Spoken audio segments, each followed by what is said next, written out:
Hello NEET aspirants, welcome back to my YouTube channel. तो आज के वीडियो में मैं आपके साथ शेयर करने वाली हूँ अपना टाइम टेबल कि मैं सुबह से लेकर रात के 3 बजे तक कैसे पढ़ती हूँ और मेरा टाइम टेबल क्या होता है। तो सबसे पहले मैं आपको ये बता दूँ कि मैं रात में पढ़ना प्रेफर करती हूँ और मैं रात में ही पढ़ती हूँ। तो चलिए वीडियो को स्टार्ट करते हैं। तो सबसे पहले मैं 9 बजे सुबह में उठ जाती हूँ। फिर 9 बजे से 10 बजे तक मैं सारा फ्रेशन अप हो जाती हूँ और ब्रेकफास्ट भी कर लेती हूँ उसी 1 घंटे के अंदर। और फिर मैं 10 बजे पढ़ने बैठ जाती हूँ। तो मेरा टाइम स्टार्ट हो जाता है 10 बजे से। सबसे पहले मैं फिजिक्स या केमिस्ट्री में से कुछ पढ़ना प्रेफर करती हूँ और उसके बाद मैं बायो पढ़ती हूँ। तो सबसे पहले आप फिजिक्स में आपका जैसे वन शॉट देखना है तो आप वो देख लीजिए। और अभी मैं अपने फिजिक्स को वन शॉट से ही कंप्लीट कर रही हूँ। वैसे तो मेरा फिजिक्स कंप्लीट हो गया पर 1-2 चैप्टर मेरे बाकी है, तो मैं उसे अच्छे से वन शॉट से कंप्लीट कर रही हूँ क्योंकि मैं फुल सिलेबस में अभी नहीं देख पा रही हूँ, उतना टाइम नहीं बचा है। तो आप भी प्रेफर करिए कि आप वन शॉट देखिए और उसमें मैं आपको टीचर भी सजेस्ट कर देती हूँ। बायोलॉजी के लिए आप विपिन शर्मा सर या तो आकांक्षा मैम, इन दोनों में से किसी को भी फॉलो कर दीजिए, दोनों बेस्ट हैं। और आप यकीन चैनल से फॉलो करिएगा, यहाँ पे बहुत अच्छे से पढ़ाया गया है। पिछले साल के भी फॉलो कर सकते हैं और इस साल के भी। और इनऑर्गेनिक के लिए तो मैं एमडी सर को ही फॉलो करती हूँ। और उसके बाद ऑर्गेनिक के लिए मैं योगेश जैन सर को फॉलो कर रही हूँ और फिजिक्स के लिए मैं एमआर सर को प्रेफर करती हूँ। आप एक अमन सर है जो कि यकीन बैच पे ही पढ़ाया हुआ है, लक्ष्य नीट बैच में। आप अमन सर को भी फॉलो कर सकते हो, उन्होंने बहुत अच्छा पढ़ाया है। मैंने अभी उनका वीडियो देखा था तो मुझे बहुत अच्छा लगा। आप एक बार ट्राई करिएगा, अगर आपको समझ में आता तो आप पढ़िएगा, मुझे तो बहुत हेल्पफुल लगा। पर आप अभी कोई भी इधर उधर के बुक प्लीज़ सॉल्व मत करिएगा, आप अपने लेक्चर के क्वेश्चन से वही सिर्फ सॉल्व करिएगा। अभी अगर आप बहुत ज़्यादा जगह जाएंगे क्वेश्चन सॉल्व करने तो आप बहुत ज़्यादा कंफ्यूज हो जाएंगे और आपसे कुछ भी नहीं हो पाएगा। तो मैं आपको सजेस्ट करती हूँ कि आप बायोलॉजी में तो सिर्फ और सिर्फ एनसीईआरटी पे स्टिक हो जाइए, डीपीपी क्वेश्चन प्रैक्टिस करिए, पीवाईक्यू करिए और उसके अलावा कुछ भी मत करिए। एनसीईआरटी को जितने बार पढ़ सकते हो उतने बार बायो की पढ़िए और केमिस्ट्री में भी यही सजेशन दूंगी। उसके बाद जैसे कि कोई कोई चैप्टर्स हमारे पुराने बुक में अलग है, आप कंप्यूटर या फ़ोन से उससे कर सकते हैं। मैंने कोई बुक नहीं खरीदे है, मैं डायरेक्ट कंप्यूटर पे ही देख लेती हूँ उस चैप्टर के नोट्स को। एनसीईआरटी पढ़ना है तो आप कहीं से भी पढ़ सकते हैं। और अभी इन तीनों बुक्स को तो आपको एकदम अच्छे से करना है क्योंकि ये केमिस्ट्री एंड बायोलॉजी है और क्वेश्चन एनसीईआरटी से ही आते हैं। तो फिर मैं 2 से 3 घंटे लेक्चर ले लेती हूँ या तो क्वेश्चन प्रैक्टिस कर लेती हूँ। उसके बाद मैं बायो की एनसीईआरटी पढ़ती हूँ पूरे 4 घंटे।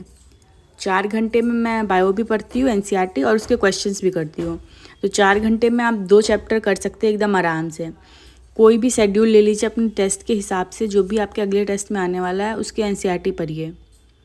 और 2-2 चैप्टर के हिसाब से आपको रूटीन बनाना है। रूटीन बनाने वाला वीडियो मैंने डाल दिया, तो ये वीडियो के बाद आप वो वीडियो देख लीजिए, उसके बाद आपका एकदम स्मूथली रिवीजन हो जाएगा। तो मेरा तो बायो का पूरा सिलेबस कंप्लीट हो गया है, तो मैं अब बस रिवीजन कर रही हूँ। और मेरे पास शॉर्ट नोट्स भी है जो कि मुझे बहुत हेल्प कर रहा है, मेरे पिछले साल के नोट्स हैं, तो मैं उसे पढ़ती हूँ या एनसीईआरटी पढ़ती हूँ। जैसे कि मॉर्फोलॉजी चैप्टर है, उसमें बहुत सारे एग्जाम्पल्स हैं जिसे हमें याद करना पड़ेगा और उसके लिए मैंने शॉर्ट नोट्स पहले से ही बना लिए थे, एनिमल किंगडम के, मॉर्फोलॉजी के और प्लांट किंगडम के। तो इन सारे चैप्टर्स के मैंने जो शॉर्ट नोट्स बनाया मैं उनसे रिवीजन करती हूँ, मुझे बहुत ज़्यादा हेल्प मिलता है। आपने जो पूरे साल नोट्स बनाए होंगे या तो आप उसको पढ़ना प्रेफर करिए अगर वो नोट्स समझ में नहीं आ रहे, जो कि बहुत सारे बच्चों को नहीं आ रहे होंगे। मुझे भी खुद के नोट्स फिजिक्स के समझ में नहीं आते, तो मैं सबसे पहले उसका वन शॉट देख लेती हूँ और उसके बाद उस नोट्स को देखती हूँ, तो बहुत ईजिली समझ में आ जाएगा। अगर आपने नोट्स नहीं भी बनाए हैं तो ये कोई बड़ी बात नहीं है। Notes banana is not important क्योंकि हमें सारे के सारे पीडीएफ ऑलरेडी बैच सेक्शन में मिल जाते हैं। तो मैंने भी बहुत सारे चैप्टर्स के नोट्स नहीं बनाए, केमिस्ट्री के, फिजिक्स के मैंने नोट्स तो बहुत कम चैप्टर के बनाया है और कोई कोई चैप्टर मेरा छूट भी गया है। तो उसके लिए मैं अपने नोट्स को ही प्रेफर करती हूँ, उसमें सारे क्वेश्चंस एक साथ दिए रहते हैं। अगर आप एक बार जाके पीडीएफ में एमआर सर के या तो केमिस्ट्री के एक बार आप देख लेंगे सारे नोट्स, तो आपको सारा रिकॉल हो जाएगा और अच्छे समझ में आ जाएगा। नोट्स बनाना इम्पॉर्टेंट नहीं है और अभी जो 2 मंथ बाकी है उसके लिए तो नोट्स बनाना बिल्कुल भी इम्पॉर्टेंट नहीं है। तो मैं आपको प्लीज़ प्लीज़ प्लीज़ सजेस्ट करूँगी कि नोट्स बनाने की तरफ मत जाइएगा, ना तो बायो में, ना तो केमिस्ट्री में और ना तो फिजिक्स में, क्योंकि मैं नहीं बना रही हूँ। और अगर आपको 2 महीने में आप इतने अच्छे से बना सकते हैं नोट्स और प्रैक्टिस भी कर सकते हो तो आप ग्रेट हो, क्योंकि मेरे लिए तो ये पॉसिबल हो ही नहीं पाता है। या तो मैं याद करूँगी, या तो मैं क्वेश्चन प्रैक्टिस करूँगी, या तो मैं नोट्स ही बनाते रह जाऊँगी। पूरे साल नोट्स बनाने चाहिए थे आपको। मेरी भी गलती है, मैंने भी कुछ कुछ चैप्टर्स के नहीं बनाया, पर उससे कोई फ़र्क नहीं पड़ता है, क्योंकि सारे के सारे PDF नोट्स ऑलरेडी अवेलेबल हैं। आप कुछ कुछ बुक्स भी यूज़ कर सकते हैं शॉर्ट नोट्स के लिए। तो मैं आपको इसलिए सजेस्ट कर दूंगी कि आपको सबसे पहले वन शॉट के लेक्चर्स देख लेने हैं। PYQ करिए, NCERT करिए और लेक्चर के क्वेश्चंस करिए जो कि सर ने क्लास में करवाया है, एक बार और करिए। ज़्यादा बुक्स की तरफ ज़्यादा अलग अलग तरह करने से अच्छा है कि आप जो आपने पढ़ा है उसी को एक बार और प्रैक्टिस कर लीजिए, ये ज़्यादा इम्पॉर्टेंट है। ये 4 चीज़ करिए। पहले ये तो कर लीजिए, ये भी करना बहुत मुश्किल है क्योंकि हमारे पास इतने सारे चैप्टर्स हैं, सब में हम ये भी कर लेंगे तो बहुत है। और फिर मैं 3 घंटे अपने शेड्यूल में से निकाल कर एक टेस्ट दे देती हूँ, क्योंकि लास्ट के 2 मंथ टेस्ट देना बहुत इंपॉर्टेंट है। तो मैं 6 बजे तक ये सब कुछ कर लेती हूँ। उसके बाद मैं 6 से 10 बजे तक कोई भी केमिस्ट्री या बायो को मिक्स कर मैं एक चैप्टर तैयार कर लेती हूँ, दोनों में एक एक, जिससे मेरा रिवीजन हो जाए। और मैंने MR सर के रिवीजन लेक्चर्स देखे, बहुत मस्त है, आप एक बार ज़रूर ट्राई करिएगा। और फिर मैं 10 से 12 या 1 बजे तक मैं लेक्चर देखना प्रेफर करती हूँ, क्योंकि मुझे उस टाइम पे नींद आती है। तो आप कोई भी लेक्चर देख लीजिए जो भी आपको चैप्टर कंप्लीट करना है।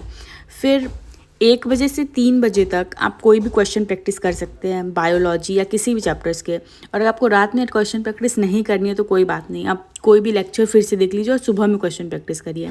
तो 3 बजे मैं सो जाती हूँ, उसके बाद 3 से 9 बजे तक मैं सोती हूँ, उसके बाद 9 बजे उठ के 10 बजे से पढ़ाई स्टार्ट कर देती हूँ। तो आप लोगों को मेरा शेड्यूल कैसा लगा आप कमेंट सेक्शन में बताइएगा guys. Thank you so much. Like, share and subscribe. Bye.